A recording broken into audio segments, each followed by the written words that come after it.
Qu'est-ce qui pousse un saumon atlantique à voler en eau douce?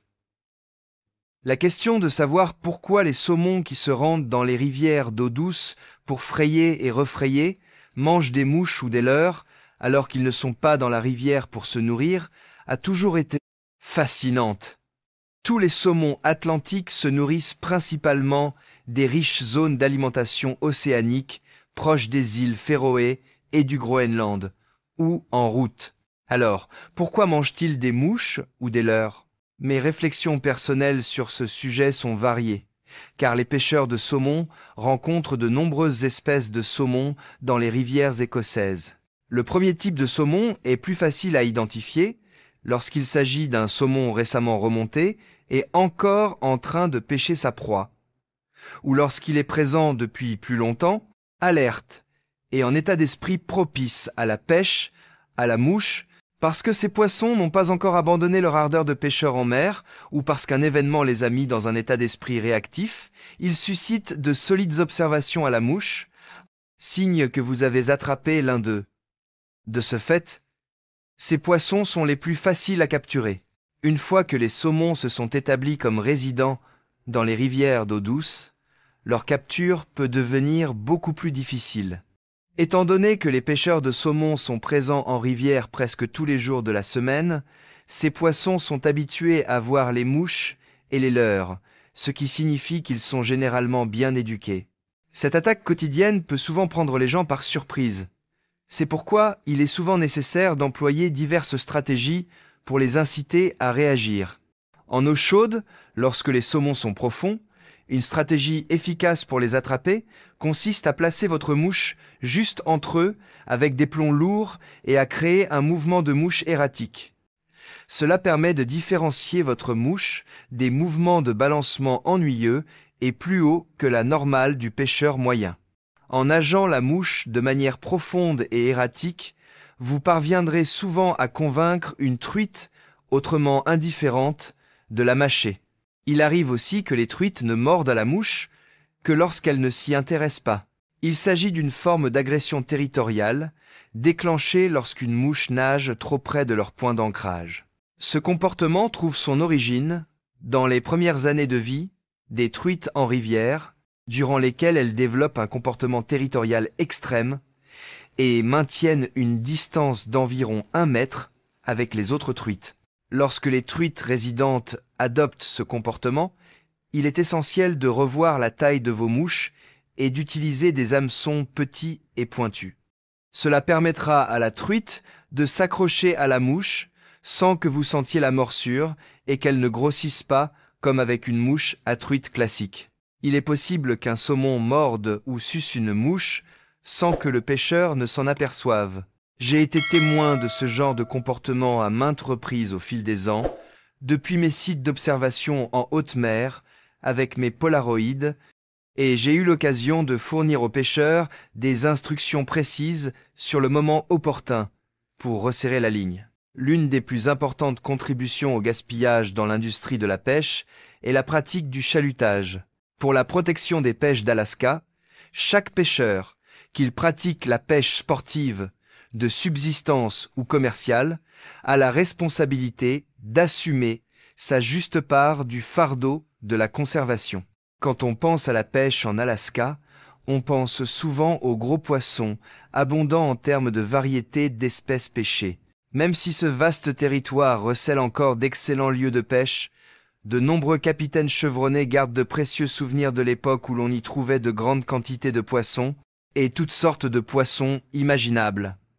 Bien que certaines histoires soient comparables à celles des autres, il semble y avoir un point commun.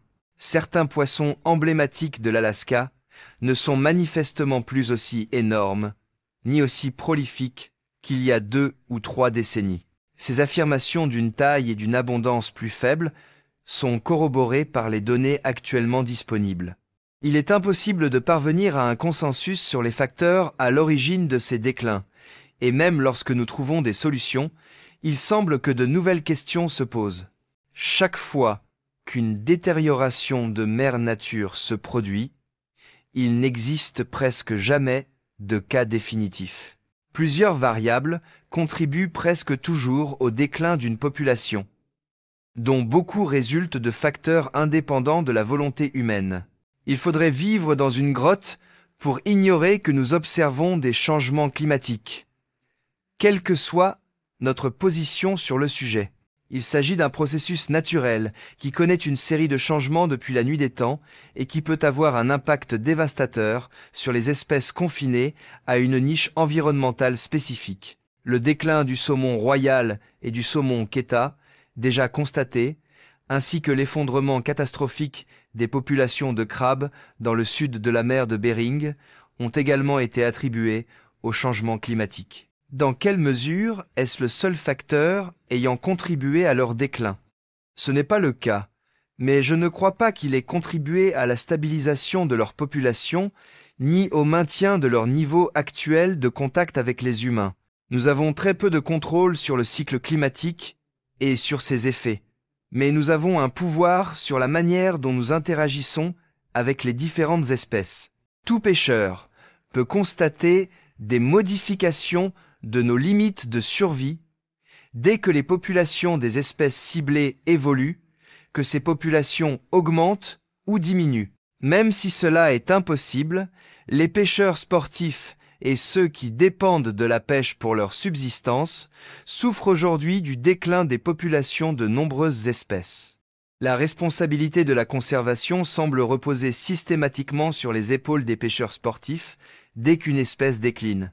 Bien que le pêcheur qui pêche une livre de poisson contribue significativement à l'économie de l'État, il est peu probable que sa contribution politique soit aussi précieuse que sa chair. La cuisson du saumon, surtout avec la peau encore attachée, peut s'avérer dangereuse si elle n'est pas répétée assez fréquemment. Il est facile de trop cuire ce poisson juteux, ce qui peut le rendre dur ou sec, ou rendre sa peau peu attrayante, au lieu d'obtenir la peau croustillante qui fait la renommée du saumon. Il est cependant possible d'éviter les erreurs les plus courantes lors de la cuisson du saumon. La première étape consiste à le trancher soigneusement. Pour un saumon aussi croustillant que possible, il est préférable de ne pas le placer côté peau vers le bas. La peau du saumon étant le réservoir de nombreuses huiles bénéfiques, il est essentiel de bien la cuire pour en tirer tous les bienfaits. Tout comme pour le poulet, il est essentiel que la peau soit croustillante et savoureuse. Commencez à faire frire le saumon, peau vers le bas, et poursuivez la cuisson jusqu'à ce qu'il soit doré, légèrement grillé et croustillant. Ensuite, saisissez-le pour terminer sa cuisson, ce qui vous offrira un excellent repas. Si votre filet est avec peau, la température doit être suffisamment élevée pour rendre la peau croustillante, sans pour autant laisser apparaître l'eau de javel qui s'écoule fréquemment de la chair. Cette eau de javel n'est pas nocive, mais elle n'est absolument pas absorbante. La présence de protéines qui s'écoulent indique que la température de cuisson de votre poisson est trop élevée, ce qui suggère également qu'il risque de devenir sec. Maintenez le tout à feu moyen doux, ou mieux encore, sur le feu, puis transférez le tout dans un four chaud pour terminer la cuisson dans une atmosphère plus homogène et une température uniforme. Le saumon étant de la viande, utilisez un thermomètre à viande pour vous assurer que l'intérieur du poisson est cuit à votre goût. Il est conseillé de sortir le poisson du four environ 5 degrés avant qu'il n'atteigne la température souhaitée, puis de le laisser reposer 5 minutes avant de servir. En effet, comme la viande, le poisson aura des restes de cuisson. La technique de Heimlich est le moyen le plus efficace de gâcher une soirée. Il est possible que certains poissons présentent de petites arêtes incrustées dans la chair, ce qui peut être nocif selon l'incision choisie. Heureusement, elles sont faciles à retirer avec une pince à épiler ou une pince à bec effilé, et vous pouvez facilement les localiser en glissant la paume de la main sur la chair du filet dans les deux sens pour les tâter.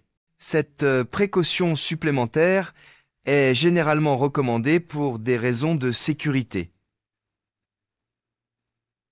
Néanmoins, si vous n'avez pas le temps de retirer le poisson, Il est conseillé d'informer vos invités du risque d'arête au moment de le servir. Même si ce repas est léger, cela ne signifie pas qu'il ne nécessite pas de gras. L'utilisation de matières grasses rehausse non seulement la saveur du poisson, mais l'empêche également de rester coincé dans les ustensiles de cuisson. Le poisson est souvent très délicat, et si vous n'y prenez pas garde, il peut s'ouvrir et cuire rapidement s'il est exposé à la chaleur. Pour éviter que le poisson n'absorbe une quantité importante de graisse, appliquez une couche d'huile à ongles transparente sur la grille ou même sur la planche de cèdre. La dégustation sera plus facile et le poisson restera entier. Le chalutage de fond est une technique de pêche industrielle populaire qui consiste à traîner de lourds filets, d'énormes portes métalliques et des chaînes sur le fond marin pour récupérer le poisson. Malgré les preuves des effets directs du chalutage de fond sur les coraux, les éponges, les poissons et autres créatures, les effets de cette technique sur les fonds marins à l'échelle mondiale sont jusqu'à présent mal compris. L'estimation initiale de la quantité de sédiments remis en suspension ou remués par le chalutage de fond révèle que le volume de sédiments est à peu près équivalent à la quantité déposée annuellement par les fleuves sur les plateaux continentaux de la planète. Il est essentiel de bien comprendre l'étendue régionale et mondiale des sédiments remis en suspension afin d'analyser les effets environnementaux du chalutage de fond sur les habitats du plateau continental, ainsi que sur les fonds marins et les écosystèmes marins environnants. Les scientifiques ont comparé les causes naturelles de remise en suspension, telles que les vagues et les courants, et la remise en suspension générée par le chalutage de fond. De plus, ils ont découvert de nouveaux moyens d'observer et d'accéder aux fonds marins afin de documenter les conséquences du chalutage de fond. Dessin conceptuel du chalutage de fond depuis un bateau de pêche, représentant le filet et la plaque métallique traînée sur le fond marin derrière un bateau avançant. Le chalutage de fond peut avoir des répercussions très différentes sur les nombreux sédiments présents au fond, comme le sable, la boue ou le limon, chacun ayant une conséquence biologique unique. En labourant efficacement le fond, le chalutage entraîne la destruction des habitats naturels des fonds marins. La destruction de leur système racinaire ou de leurs terriers impacte toutes les plantes et tous les animaux vivant sur les fonds marins, même ceux qui ont été complètement éradiqués. La chimie de l'eau est entièrement altérée par la remise en suspension des matériaux sur le fond marin, notamment la sédimentation et les niveaux de nutriments présents dans la sédimentation. La diminution de la luminosité dans l'océan et de la photosynthèse des plantes marines, qui sont à la base de la chaîne alimentaire, peut être causée par la remise en suspension des sédiments. Les sédiments remis en suspension sont généralement emportés par les courants et ne sont pas intégrés à l'écosystème de la zone. Les sédiments peuvent se déposer de plusieurs manières le long du plateau continental. Dans de nombreux cas, ils peuvent disparaître définitivement du plateau et se déposer en eau plus profonde. La transformation de certaines zones du fond marin, passant d'un état de boue meuble à un état de roche nue, peut être fatale aux espèces vivant dans les sédiments. Le chalutage peut modifier l'environnement physique, sable, vase ou roche, ce qui peut avoir un impact direct sur la richesse des espèces et la complexité des habitats. Pour préparer le saumon, tamponnez légèrement les filets de saumon avec du papier absorbant des deux côtés, puis placez-les sur une plaque de cuisson à rebord. Nous recommandons d'utiliser 2 cuillères à soupe de chaque type, mais vous pouvez ajuster la quantité selon vos besoins. Laissez mariner de 10 à 15 minutes. La moitié du poisson doit être mariné à température ambiante pendant 10 à 15 minutes afin d'éliminer l'excès d'eau et d'humidité.